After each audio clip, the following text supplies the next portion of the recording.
domingo passado, nós estudamos, quem lembra?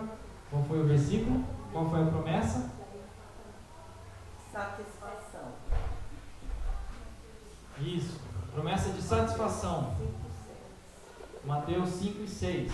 Bem-aventurado os que têm fome e sede de justiça, porque serão satisfeitos, ou serão fartos, né? Então nós vimos essa promessa, vimos o que significa ter fome e sede, nós vimos também o que significa justiça, e nós vimos que só é realmente satisfeito, só é feliz mesmo aquele que busca a pessoa de Deus, a sua justiça. Jesus disse: buscar em primeiro lugar o reino de Deus, e o resto é de menos, né? O resto é periferia. A coisa central, a coisa mais importante é Deus, o reino de Deus, as coisas de Deus, e aquele que busca isso, que tem fome e sede por isso, Deus nunca vai desapontar essa pessoa. Aquele que bate, a porta se abre. Aquele que procura, acha. Muita gente não acha porque não está procurando isso. Não está tendo fome e sede de justiça. Está tendo fome e sede de um monte de outras coisas. Coisas que não satisfazem. Coisas que não completam, né, o nosso ser. E nós vimos essa figura aqui. Segundo Darwin, a evolução do homem, o homem veio do macaco e ele veio evoluindo, né? Isso tem que significar que nós estamos em contínua evolução. O que será que a gente vai virar depois do homem, né? Mas vemos que, segundo a Bíblia, a verdadeira evolução do homem é essa. E temos visto desde o começo, quando começamos estudando as bem-aventuranças, o Sermão do Monte, que esse princípio da necessidade da gente se humilhar para depois ser exaltado, da gente se esvaziar para depois ser cheio, para a gente entender a nossa insuficiência para depois a gente ser satisfeito e ser feliz, né? E somente em Cristo, somente em Deus é que isso pode acontecer, que pode fazer o homem ser uma pessoa satisfeita, feliz, bem-aventurada. E hoje nós deixamos alguns versículos, a leitura diária, para vocês lerem essa semana que se passou. Alguém leu alguma das referências? Gostaria de compartilhar alguma coisa? Fique à vontade agora. Todos os dias foram muito bons, mas o que me marcou mais foi a leitura de Filipenses 3, versículo 10. Desejo, temos que ter um desejo de conhecê-lo e o poder da sua ressurreição. Isso aí me marcou muito. É um desejo que nós temos que ter. E podemos ter esse desejo, devemos ter para conhecer mais a Cristo e podemos conhecer o poder da sua ressurreição nas nossas vidas. Me marcou muito. Pedro fala que devemos desejar ardentemente, né? Como crianças recém-nascidas, o genuíno leite, né?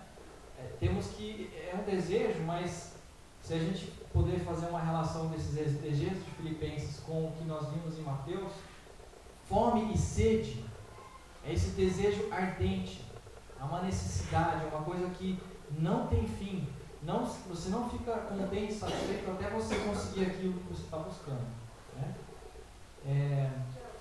Sim.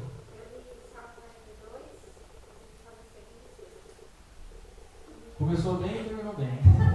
Faltou o meio. O primeiro versículo dá essa ideia também, né? Como a corça anseia por águas correntes, a minha alma anseia por ti, ó Deus. A minha alma tem sede de Deus, por Deus vivo. Aí o 5 fala lá no final: põe-se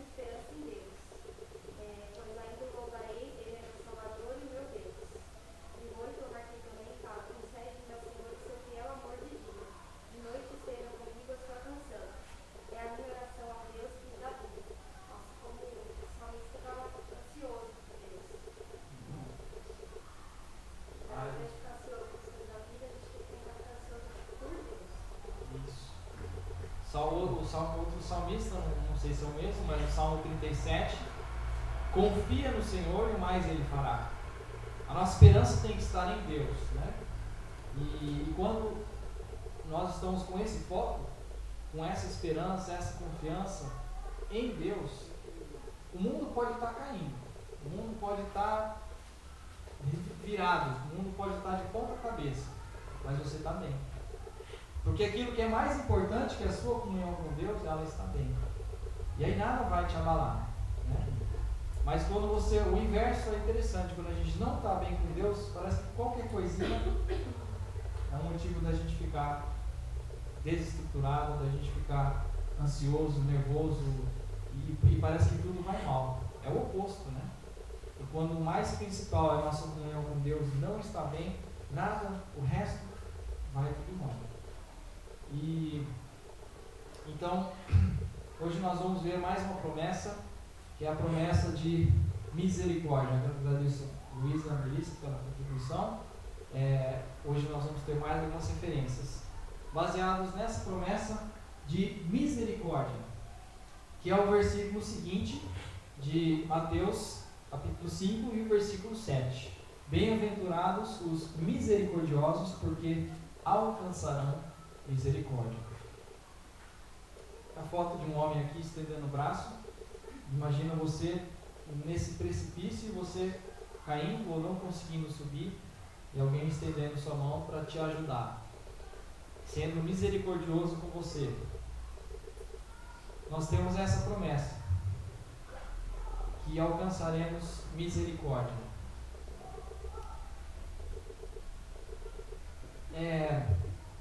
Quando nós somos misericordiosos com as outras pessoas, quando a gente estende a mão para as outras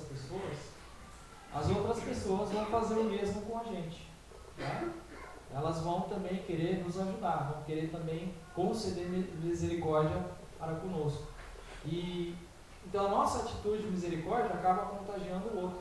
O outro vai fazer a mesma forma, vai proceder da mesma forma para com o outro. E isso pode até, isso fecha, isso volta para você, né? A palavra de Deus diz: aquilo que a gente planta, a gente colhe, né? Aquilo que a gente semeia, a gente colhe. Então, se a gente é misericordioso com os outros, eles vão usar a misericórdia para conosco. E Deus usou de misericórdia para conosco. E por isso nós temos a obrigação de ser misericordiosos com os outros também. E nós vamos falar mais um pouco sobre isso depois. E desde o começo desse sermão, a ênfase que Jesus está dando nessas bem-aventuranças, pelo menos no começo, agora ele começa a mudar um pouco. Porque quando a gente é misericordioso com alguém, isso é evidente.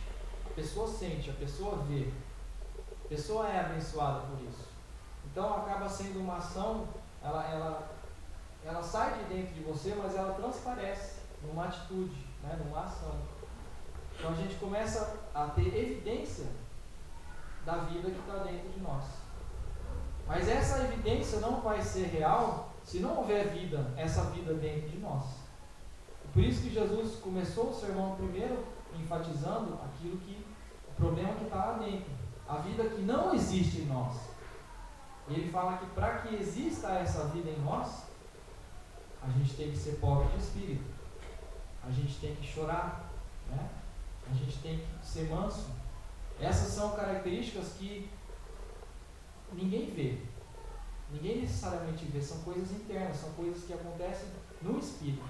Bem-aventurados os pobres de espírito, vimos naquela aula, não é pobre materialmente falando, né? Como algumas pessoas interpretam achando que você tem que se abster de qualquer riqueza, de qualquer coisa, qualquer comodidade, você tem que viver como um monge, recluso e longe do pecado.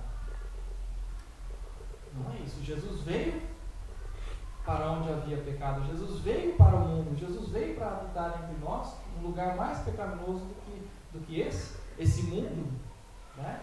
Jesus veio aqui. Se esse fosse um princípio, a gente tem que ficar longe, se abster disso, Jesus não teria vindo aqui. A gente tem que estar entre os pecadores para evangelizar os pecadores, não pecando, não se misturando, né?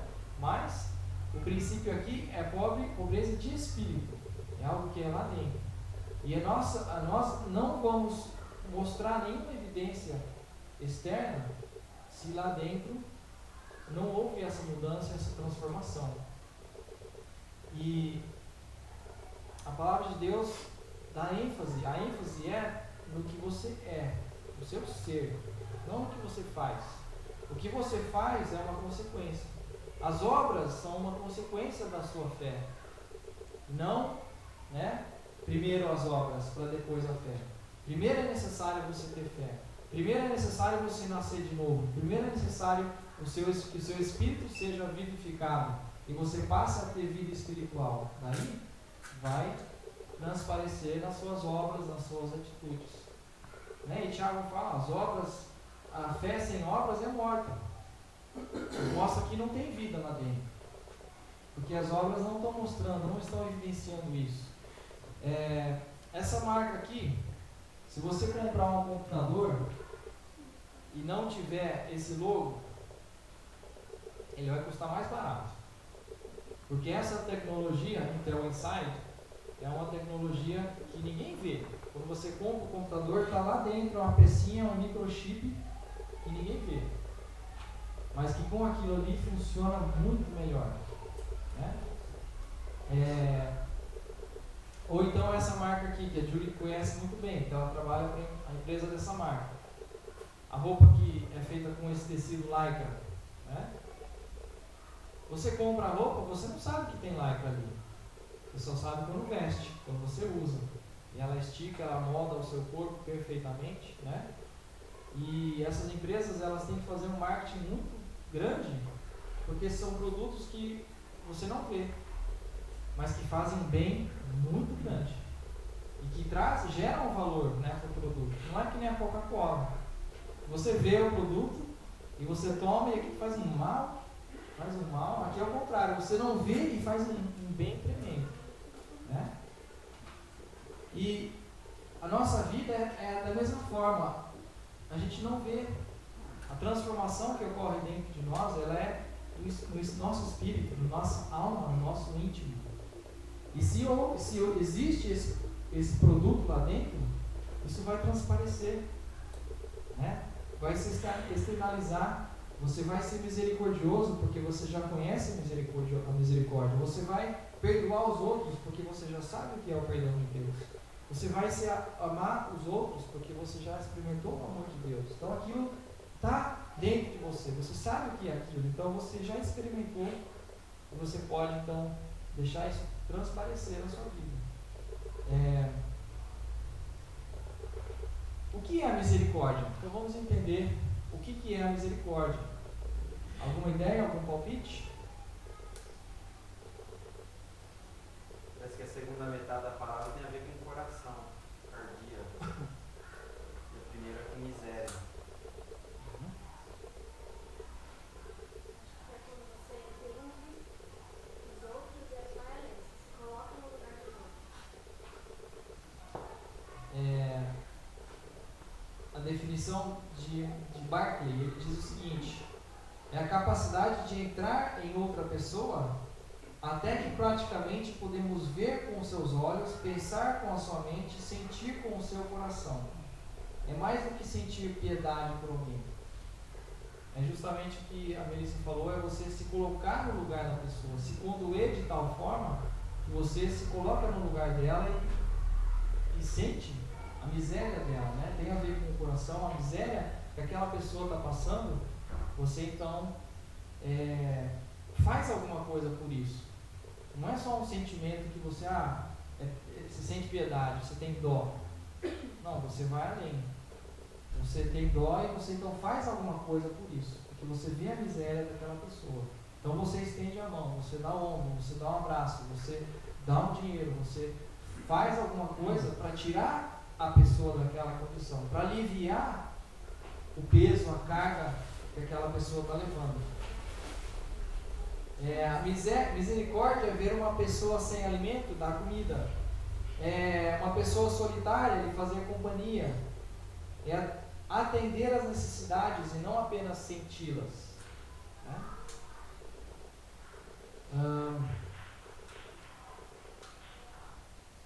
O dicionário diz que misericórdia é piedade, compaixão, sentimento despertado pela infelicidade de outra pessoa. É o perdão concedido unicamente por bondade, graça. Exatamente. Nós vamos ver alguns exemplos de misericórdia, né? E o maior deles é a de Deus para conosco. Mas vocês estão vendo a palavrinha graça ali? Misericórdia não é igual a graça, mas é semelhante. Em Efésios 1 e 2, por exemplo, Paulo começa a sua carta, na saudação inicial, ele sempre fazia isso. Ele fala: graça a vós outros e paz da parte de Deus, nosso Pai, do Senhor Jesus Cristo. Olha Gálatas. Graça a vós outros e paz da parte de Deus, nosso Pai, do nosso Senhor Jesus Cristo. Então ele abria as suas cartas com essa saudação, né, de graça e paz para aqueles que iam receber a sua carta. Mas na carta de 1 Timóteo, ele inclui misericórdia, graça, misericórdia e paz da parte de Deus, Pai, e de Cristo Jesus, o nosso Senhor. Então, graça e misericórdia são coisas distintas, diferentes, semelhantes, mas diferentes. E a gente pode entender a misericórdia usando também a definição da graça. E o Edvan tem uma boa definição para esses dois termos, né? Graça trata do pecado, enquanto que a misericórdia trata das consequências do pecado. Então veja a diferença.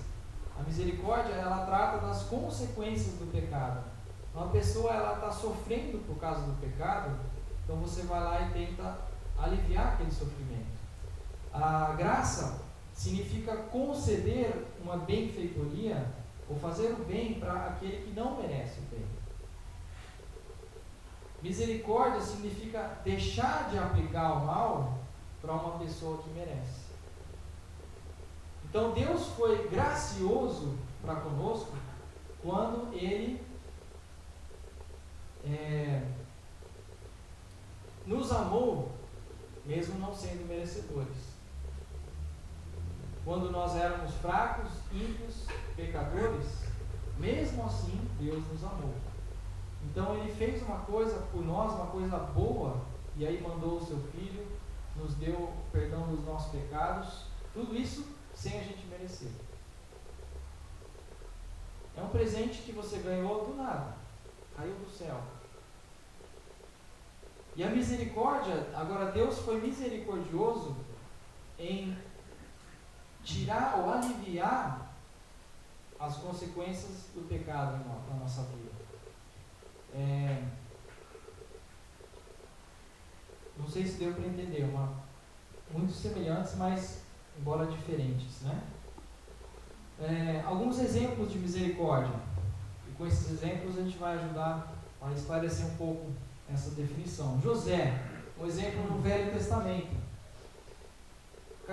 O livro de Gênesis termina de uma forma tão bela, um exemplo tão sublime de misericórdia. Abra lá em Gênesis capítulo 50.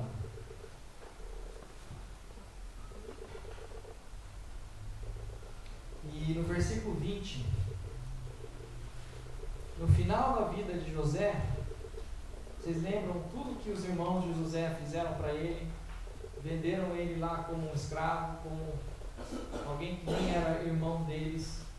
Eles tinham inveja, um certo ódio por aquele irmão mais novo, porque ele era mimado, porque ele era o queridinho do papai. Então venderam ele lá como escravo, ele foi para lá no Egito.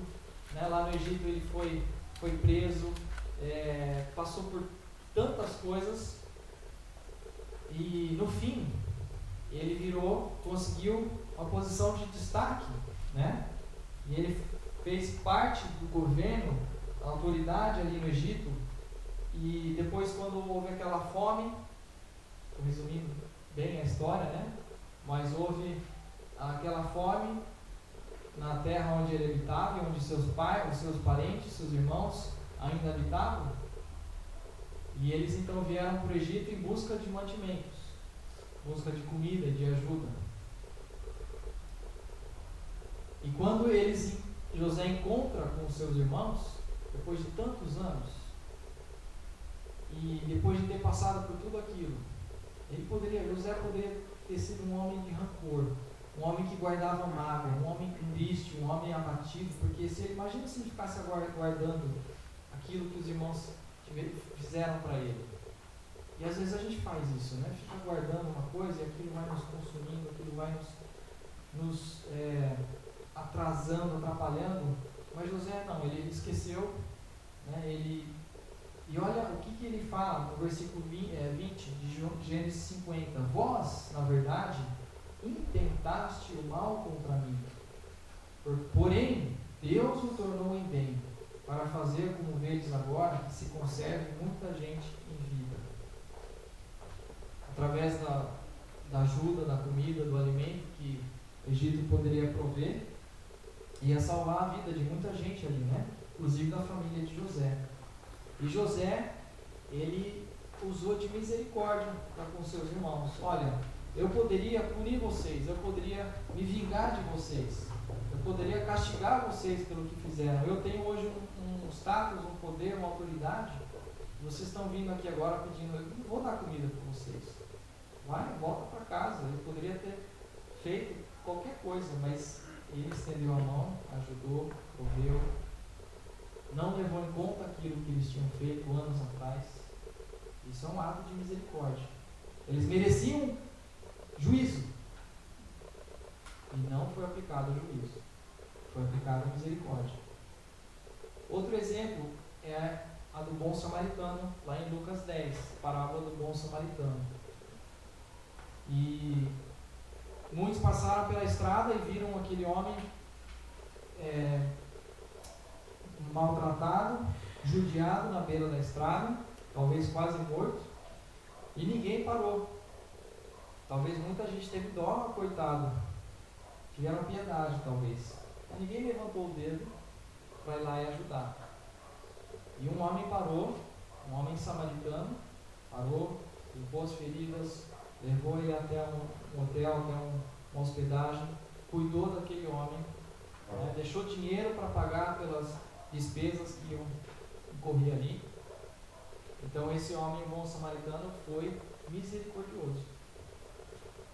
Outro exemplo é Estevão, lá em Atos 7:60, quando Estevão estava sendo apedrejado, Estevão falou: Deus, perdoa-lhes, né, esses pecados, não impute sobre eles esse pecado, porque eles não sabem o que fazem. Então ele estava orando, imagina só, orando por aqueles que estavam matando ele, falando: Deus, eles estão cegados pelo pecado, o entendimento deles eles não têm entendimento, eles não sabem o que eles estão fazendo, então não julgue eles por isso, tira o juízo. Estava orando para aliviar aquilo que eles mereciam. Um exemplo de misericórdia. E como a dona Nena falou, o maior exemplo, Jesus é sempre o maior exemplo de tudo.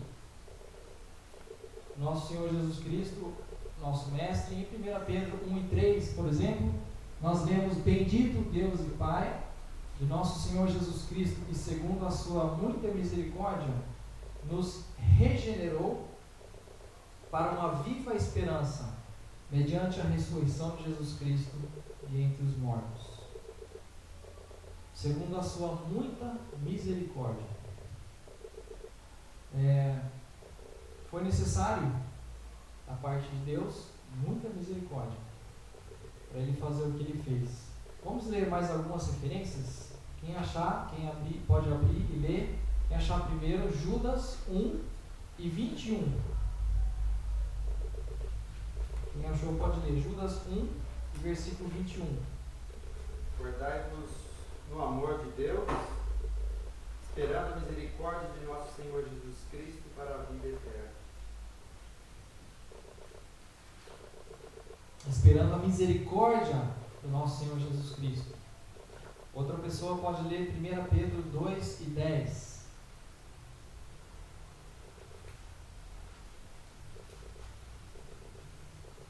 Antes vocês nem sequer eram povo, mas agora são povo de Deus.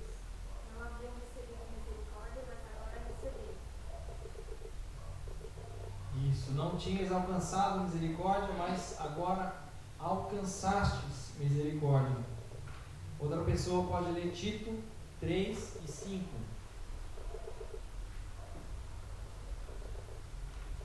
Não por causa dos atos de justiça por nós praticados, mas devido à sua misericórdia, ele nos salvou, pelo lavar regenerador e renovador do Espírito Santo. Isso, não pelas nossas obras, mas foi a misericórdia de Deus, né, que nos salvou. Efésios, mais uma pessoa, Efésios 2, versículos 4 e 5.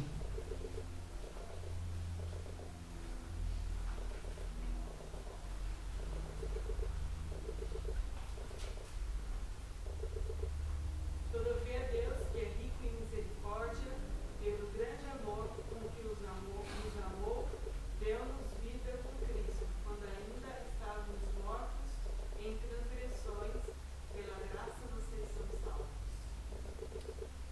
Deus sendo rico em misericórdia. Ele é rico em misericórdia. Ele tem muito disso. Não falta para Deus. É abundante. Agora,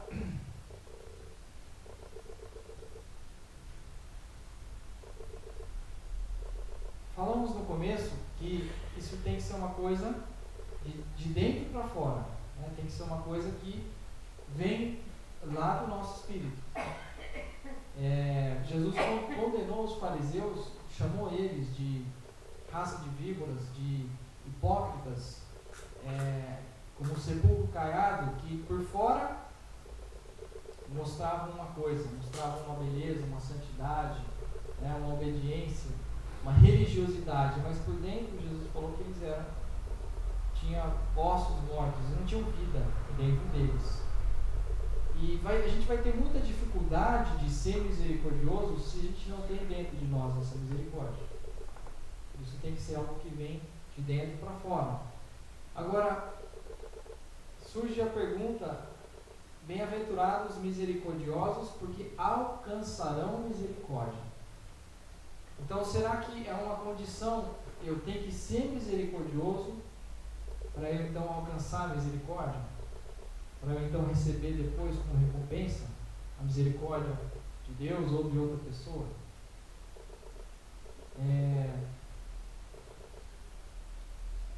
Como que a gente resolve essa questão? O que vem primeiro, né? É o mesmo problema com o perdão, por exemplo. Jesus disse nesse sermão, na oração, o Pai Nosso,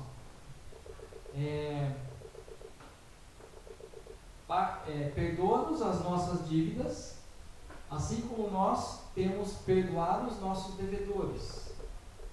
Isso no 12. E aí, pulando para o 14, ele fala: porque se perdoardes aos homens as suas ofensas, também o vosso Pai Celeste vos perdoará. Se, porém, não perdoardes aos homens as suas ofensas, tampouco o vosso Pai vos perdoará as vossas ofensas. Então, será que é uma condição? Eu só vou receber o perdão de Deus se eu perdoar os outros? Será que eu só vou receber misericórdia se eu tiver misericórdia para com os outros? Quem que toma a iniciativa? Alguém tem que tomar a iniciativa, né? Porque a gente muitas vezes reage à atitude dos outros. E quando o outro não tem atitude, então a gente fica na nossa. Quando alguém nos ofende, então a gente quer retrucar, quer ofender. Quando alguém nos ama, a gente ama de volta. É difícil da gente ter um amor incondicional, como é o amor de Deus. Então, aonde começa esse processo? Lá em Mateus 18, Jesus conta uma parábola do devedor. Vocês lembram? Tinha um homem que devia muito dinheiro. E ele foi para o seu senhor, eu vou resumir a parábola, e ele pediu paciência. E ele falou: Senhor, espera que eu vou te pagar. Devia muito dinheiro. E o senhor dele teve misericórdia para com ele e falou assim: não. Estão perdoados, está perdoada a sua dívida. Esquece. Vai embora. Perdoou. Liquidou o assunto. E aí esse senhor virou a esquina, foi embora e cruzou com alguém que devia alguma coisa para ele. E era uma quantia, comparada com o que ele devia para o seu senhor, uma quantia irrisória. E ele pegou aquela pessoa pelo pescoço: paga o que você me deve. Eu estava pensando nisso. E aí alguém viu, né, e foi contar para o senhor dele. Ele falou: olha, você viu aquele teu servo que você perdoou? Virou a esquina. E ele não foi perdoador para com aquele que devia para ele. Ele não teve a mesma atitude. Então o Senhor chamou ele e falou: olha, você serve um malvado, né? Como é que você pode fazer uma coisa dessa? Eu te perdoei essa dívida aqui enorme, e você não é capaz de perdoar uma coisa tão pequena? Seu próximo? Então, nós demonstramos ou externalizamos, ou é uma coisa que é evidente em nós, é uma atitude que vai fluir de nós. A misericórdia vai fluir de nós quando ela já foi experimentada no nosso íntimo. Quando ela já faz parte de nós, quando a gente já sabe o que é isso. Se a gente não sabe o que é isso, então a gente não tem como compartilhar com os outros. Então, João, a gente pensa assim, eu penso assim, que quando a gente vai ter uma pena com uma pessoa assim, tem pessoas que não aceitam porque acham que isso daí é humilhante, né? Ter pena do outro, né? E diz que pena só tem galinha, né? Mas eu acho assim, que quando a gente fica penalizado com uma pessoa, a gente pensa primeiro em Deus, né? Que ele teve pena de nós, ele teve misericórdia. Então a gente está sempre ligado primeiro em Deus. Conforme Deus fez, a gente também quer fazer. A gente tem que estar ligado, porque senão a gente não pode externar isso. Quem não conhece, né, o que Deus fez por essa pessoa, não tem como, né? Isso não faz parte dela, então fica difícil. É uma coisa que ela até consegue, mas é uma coisa que ela vai ter que fazer muito esforço humano para conseguir. Sendo que se ela já experimentou de Deus, é um esforço divino, não é um esforço humano, não é um esforço da pessoa. É Deus quem faz através dela. E acaba sendo fácil, acaba sendo leve. Por isso Jesus falou: vinde a mim os que estáis cansados, sobrecarregados, eu vos aliviarei. Porque quando Deus faz parte da nossa vida, o Espírito Santo está dentro de nós, quem age, quem faz o trabalho, é Deus em nós. E aquilo tudo não passa a ser mais uma coisa difícil, uma coisa árdua, uma coisa forçada. Mas é uma coisa que, quando Deus faz, Deus age, o Espírito Santo fazendo, é uma coisa que naturalmente e facilmente acontece através de nós. E é impossível a gente praticar uma lição que nós nunca aprendemos primeiro. Como é que eu vou ensinar matemática para alguém? Né? Como é que a Andréia vai ensinar matemática para a Letícia se a Andréia não sabe matemática?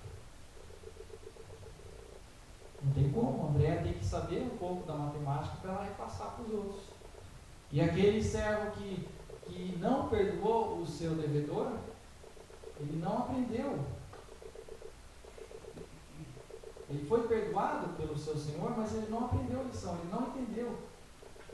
Porque se ele tivesse entendido, se ele tivesse aprendido, ele teria concedido para o outro. Então, nós vamos ser misericordiosos para com os outros? condição para que então a gente seja, o outro seja, use de misericórdia para conosco. Não, é quando a gente lembra que Deus fez por nós, que Deus teve misericórdia por nós, então nós naturalmente, tendo aprendido essa lição, isso fazendo parte do nosso ser, do nosso espírito, dentro da nossa alma, a gente então pratica isso, vive isso e aplica a misericórdia para com os outros. E aí os outros naturalmente vão retribuir. Os outros vão agir dessa forma para conosco também. Pois sim. Talvez também pode ter o outro lado, né? Porque você pegou o exemplo lá do perdão. Jesus falou, se não perdoar aos homens as suas ofensas, tampouco Deus vai te perdoar. Então também dá a entender que tem esse lado condicional. Talvez a primeira coisa seria aprender o que é perdão da parte de Deus ou o que é misericórdia. A gente aprendeu a lição, daí a gente passa para outra, né? Mas pode chegar também um momento que talvez você saiba, já tenha aprendido, mas você não exerce. E daí então Deus não vai perdoar e como você não está sendo misericordioso, os outros não vão ser misericordiosos com você também. Então daí tem esse lado condicional aí. Eu ia falar disso pra você, porque eu acho que uma coisa assim, eu acho que a gente aprende e a gente tem que aplicar, mas é um exercício que aí, a partir do momento que você está ciente, é uma responsabilidade. E não é fácil. Porque é da natureza, você fica lá lutando. É difícil olhar para os olhos dos outros. O João Wesley, ele falou em relação ao perdão, sobre aquele versículo lá de Mateus, ele falou, se você não perdoar aqui na horizontal, você quebra a ponte ao qual você tem que passar. Então, se aqui não está acertado, você não tem condições de passar aqui. A misericórdia não vem de nós, vem de Deus. Né? E se a gente não obedece, a gente não pratica, é como as obras, né? Que são mortas. Se a gente já foi perdoado por Deus e a gente não perdoa o outro, a gente está em pecado. Né? E se a gente está em pecado, então a nossa comunhão com Deus está interrompida. E aí, então Deus não tem como nos perdoar enquanto a gente não confessar. Né? Então, quer? Pode ser um próximo ponto que vai tocar ainda, mas a misericórdia é fruto do Espírito também, também de Deus. Como Gálatas 5 fala que o fruto do Espírito é amor, alegria, paz, longanimidade, benignidade e bondade. Então essas virtudes de benignidade e bondade se compõem essencialmente com misericórdia. Eu ouvi uma expressão uma vez, eu acho que pode ser útil.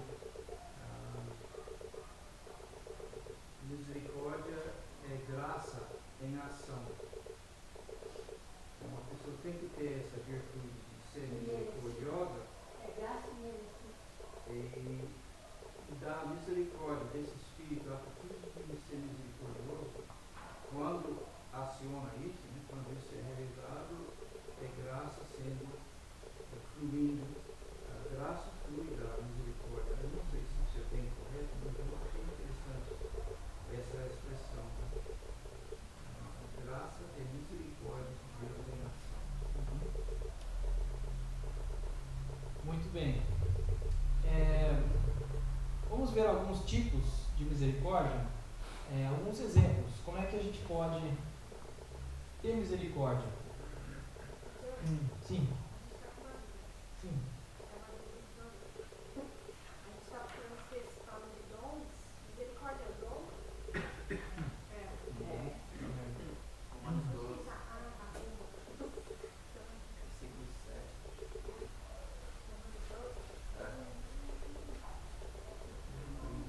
É um dom, mas é uma obrigação, né? É igual ao perdão.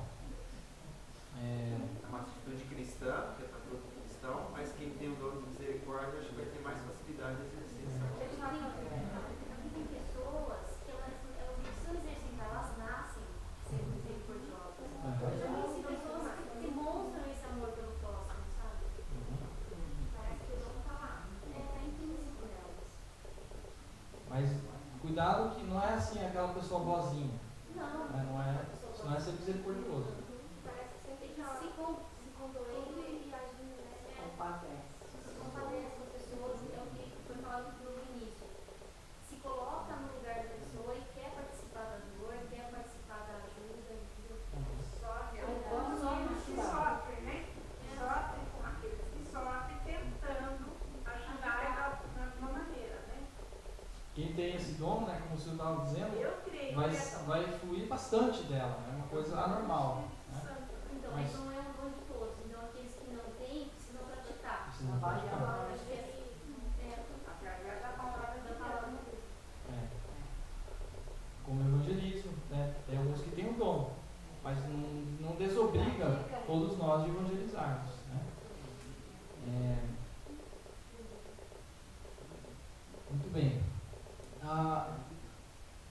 Primeiro tipo de misericórdia é aquela estendida para com as almas das pessoas. Você pode usar de misericórdia para alguma situação física, né? Alguém está doente, alguém está com fome, com frio, e você vai ajudar, mas isso é uma necessidade física. Mas o melhor e talvez o maior tipo de misericórdia é aquele que é estendido para a alma das pessoas.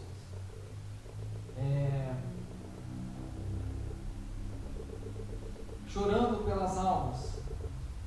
Agostinho dizia que se nós choramos pelo corpo morto, de onde a alma partiu, quanto mais deveríamos chorar pela alma que se apartou de Deus. Nosso irmão Chico faleceu na semana passada, e com certeza triste para todos nós, principalmente para os entes queridos, os familiares. Mas o Chico não se enquadra aqui, porque a alma dele está lá. Hoje ele está de pé, muito melhor do que a gente, né? E é um motivo de muita alegria. Mas nós deveríamos chorar pelas almas daqueles que não conhecem a Deus, que não conhecem o plano da salvação. Eu acho muito difícil. Porque o dia que morrerem, vão estar para todo sempre afastados e longe de Deus. E isso é muito triste. Isso deveria realmente nos mexer, nós deveríamos chorar por isso e ter misericórdia por essas pessoas. Advertindo os pecadores, falar aos homens a tenebrosa condição em que se encontram em seus pecados é um profundo ato de misericórdia. Quando a gente fala para as pessoas do seu pecado, você está sendo misericordioso para com ela, porque você está se preocupando com a condição dela, você está tentando abrir os olhos dela para o pecado na vida dela, e é um exemplo de misericórdia. A pessoa que está ouvindo pode não achar, a pessoa que está ouvindo pode achar que você está querendo ser um fariseu, querendo apontar o dedo para o erro, para o pecado daquela pessoa, mas se ela se arrepender, se humilhar um dia, ela vai entender que você estava sendo misericordioso, você estava querendo ajudar aquela pessoa. E um outro exemplo, chamando os pecadores ao arrependimento. Quando a gente evangeliza, estamos sendo misericordiosos, né? Misericórdia com o nome dos outros. Alguns domingos atrás nós falamos sobre a língua, né, e sobre o poder da língua e como pode ser um instrumento para o bem, também para o mal. E quando a gente fofoca, por exemplo, a gente fala mal de alguma pessoa, a gente espalha algum pecado que a pessoa fez, a gente não está sendo misericordioso, muito pelo contrário, né? A gente está prejudicando aquela pessoa, a gente está expondo aquela pessoa. Então, quando a gente não expõe os pecados dela, quando a gente não sai por aí falando, né, isso é uma coisa que é muito perigoso.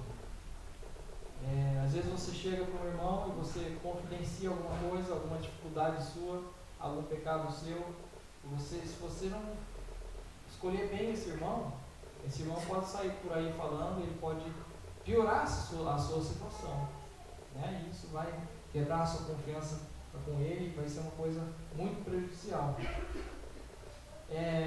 Não sendo caluniador, por exemplo, né? Quando a gente não fala mal daquela pessoa, quando a gente não fofoca daquela pessoa, não diminuindo o valor e a dignidade das pessoas. Quando diminuímos o valor e a dignidade das pessoas, falta-nos misericórdia. Quando ressaltamos as falhas e não destacamos as virtudes daquela pessoa, quando nós não somos equilibrados, quando distorcemos a imagem daquela pessoa frente aos outros. Tiago diz em capítulo 4 e 11, nós não devemos falar mal uns dos outros. Ou então não nos silenciando da calúnia das outras pessoas. Uma coisa é você não falar mal e você não fofocar. Agora outra coisa é quando você ouve o outro falando mal e fofocando e você fica quieto. Você deveria mandar ele ficar quieto, deveria mandar ele calar a boca, deveria mandar ele parar, porque você vai estar ajudando, né, a não espalhar mais aquilo, você vai estar ajudando a brecar aquela situação e a preservar a imagem da pessoa. Então, vocês lembram lá no dia do Pentecostes, quando os discípulos estavam falando em línguas e as pessoas falaram assim, eles estão um bando de bêbado, estão falando coisa com coisa. Pedro se levantou e ele falou contra. Ele falou assim, não é nada disso que vocês estão ouvindo. Não é nada disso que vocês estão falando. Ele defendeu, né, o que os discípulos estavam falando, porque ele sabia o que estava acontecendo. Misericórdia com os mais necessitados. Nós devemos acudir ao necessitado. Davi diz em Salmo 41, vai ser inclusive um dos salmos que vocês vão poder ler essa semana. Ele diz no versículo 1 ao 3: Bem-aventurado o que acode ao necessitado. O Senhor o livra no dia do mal. O Senhor o protege, preserva-lhe a vida e faz feliz na terra. Não o entrega à descrição de seus inimigos. O Senhor o assiste no leito de enfermidade, na doença. Tu lhe afofas a cama. Nós devemos ter uma terna compaixão pelos necessitados. Isaías também fala, capítulo 58, 10. Se abrires a tua boca ao faminto e fartares a alma aflita, então a tua luz nascerá nas trevas, e a tua escuridão será como o dia.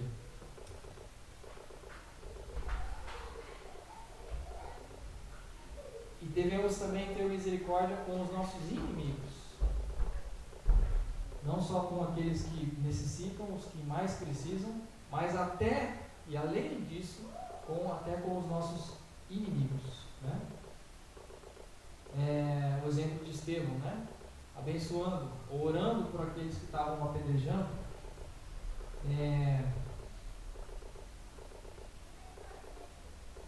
Nosso tempo já foi. Mas nós temos, deixa eu só pular aqui um pouquinho, as razões para sermos misericordiosos.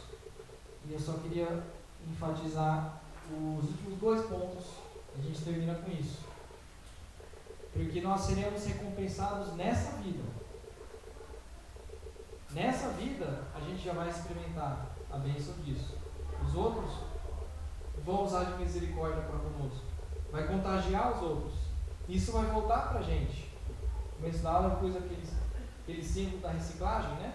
Porque é uma coisa que começa e que vai voltar. Você vai ser abençoado por isso. E você, Deus vai te abençoar, com certeza, já nesta vida. E não só nessa vida, você vai ser recompensado no futuro, na vida por vir, após a morte. Todas as nossas atitudes, as nossas ações, nós vamos apresentar perante Deus. E Deus vai recompensar cada uma delas. Todos nós, você e eu, vamos estar perante Deus, vamos ser julgados pelas nossas obras. e recompensado por todas elas. As ruins e os pecados,